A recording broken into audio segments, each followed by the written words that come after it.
have the chance to have 5 other jobs on top of my teacher position. And he says, you Americans have forgotten your history, that you people took your own bootstraps and did something that's humanly impossible and pulled yourself up. And you did it based upon a governmental system that said we will encourage you to do that. So citizens have to stand up. Stand up strong and proud and say, government, we don't want more, we want less. And secondly, the second group of people are the elected strata of society. They have to be people that are willing to understand that they represent, like Scott Brown said in Massachusetts, when people are saying, how can you elect someone like this to sit in Ted Kennedy's seat at this time? And Scott had the wisdom to say, it's not Ted Kennedy's seat, it's not Scott Brown's seat, it's the people of Massachusetts' seat. And the same as this seat, the same as the John Dingell's seat, the same is Bart Stupak's seat, it's the people's seat. And if indeed people are elected who understand that, and will go to Washington or go to Lansing and say on the healthcare issue, the people have spoken, they're not satisfied. We've got to repeal this and we have to replace it. And we have to take the time necessary to get that 60 to 80% to 90% of the people that said no to this plan to say yes to the new plan. And if it happens in 2 years, it happens in 2 years. If it happens in 10 years, it happens in 10 years. I worked on Proposal A, started in 1986. Representative Mike Nye from Hillsdale County came to me and said, Tim, I got a plan. I think this will deal with our property tax problems and also fund our schools. And I looked at it and I said, Mike, I think you got something. Just 2 country boys. And we took that and it worked from 1986 to 1992 and it was finally passed by the people of this state. And they saw it as worthy of passage. And that proposal, though not perfect, is working till this day.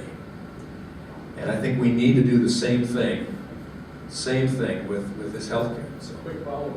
Based on the first answer, you would support the Tea Party movement? Oh, yeah. You know, people have asked me, especially some Republicans that are, I've never been a mainstream Republican. I think I've been a real Republican. Now, some people may not like real Republicans, but our party platform speaks for limited government. It speaks for limited taxation. It speaks for right to life and all of our Bill of Rights. It's a party that I believe in. It's the party of Reagan's. It's the party of Lincoln. And I was disappointed to see it shanghaied by people who wanted to make it a Big Tent to the point that we didn't have any principles. Whether you agree with our principles or not. I don't think you amalgamate into something. We've got a Democrat party. If you want that party, you've got that party. But I don't think you want a Democrat light as a Republican party. So that's where I stand. But some have come to me and said, Tim, what do we do with these Tea Party people? They want to get in our party and they want to take over. I said, well, 1982, I came out of nowhere, ran against an incumbent Republican for the State House, and lo and behold, like the dog who had chased a fire truck for many, many weeks and finally caught it, I didn't know what to do, but I was elected. And I went to Lansing to represent the 7th District, or the 40th District at that time, according to the principles I had espoused in the Constitution I committed to office. Tea Party can be a huge help to this country.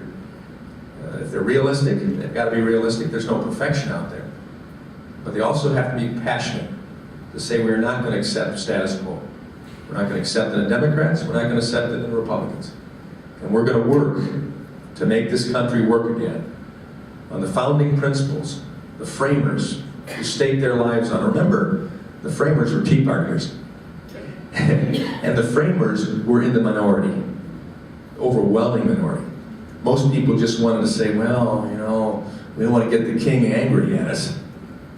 And guys like Washington and Jefferson and Hamilton and Madison and Adams said, to hell with that. We are not going to serve anyone except God. And we are going to be a free people. And I think that's what